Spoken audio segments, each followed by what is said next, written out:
Everyone hits a point where they feel completely lost, where nothing makes sense, where the goals you used to chase don't inspire you anymore. The routines you once followed feel empty, and the people around you seem distant, like you're speaking a language no one else understands. It feels like you're stuck in a loop: wake up, exist, sleep, repeat. And the worst part isn't the boredom or the loneliness, it's the apathy.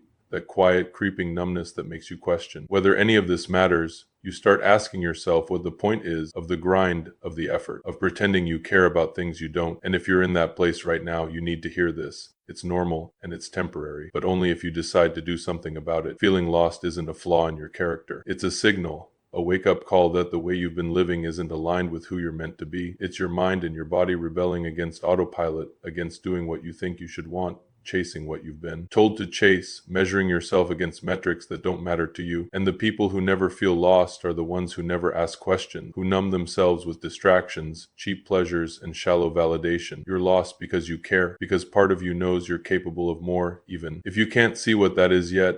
The mistake most people make when they feel lost is looking for an external fix: a new job, a new relationship, a new city, a new hobby. And while those things might help temporarily, they won't solve the problem if you're not right with yourself, because no matter where you go, you're still bringing your habit, your insecurities, your unresolved baggage. The only way out is in. You have to be willing to sit in the discomfort, to ask yourself the hard question: who am I when no one's watching? What do I actually want if no one else gets a say? Am I avoiding by staying distracted? And you might not get clear answers right away, but the act of asking is the beginning of clarity. Another thing to understand is that direction is more important than speed. Most people panic when they feel lost because they think they're falling behind. They scroll through social media and see everyone else winning new jobs, new relationships, new businesses, new bodies, and they convince themselves they're failing by comparison. But life isn't a race. It's a process of becoming, and the timeline is different for everyone. Some people find their thing at 20, some at 40, some at 60. The worst thing you can do is rush in the wrong direction just to feel like you're moving. It's better to be still and searching than sprinting toward a life that isn't yours. If you feel lost, simplify.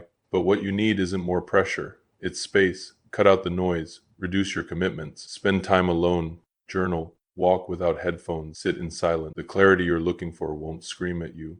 It'll whisper, and you can't hear it over the chaos of your daily distraction. Focus on one thing, not 10. One thing you can control today, one promise you can keep to yourself, one standard you refuse to lower. Build from there. Progress compounds, and momentum comes from action, not thought. You don't need to have it all figured out. You just need to move, to do the next right thing, to take one step in any direction that feels honest, and trust that clarity follows movement. And remember, the people you admire most weren't born certain. They weren't handed a blueprint. They built it in the dark, in the confusion, in the loneliness, in the lost season. Feeling lost isn't the end. It's the beginning of rediscovery, of self-respect, of building a life that actually fits. But it only happens if you stop numbing and start listening to yourself, to your gut, to that quiet pull you've been ignoring. It won't happen overnight, and it won't be easy, but it'll be worth it. Because the only thing worse than feeling lost is pretending you're not and wasting your entire life on autopilot.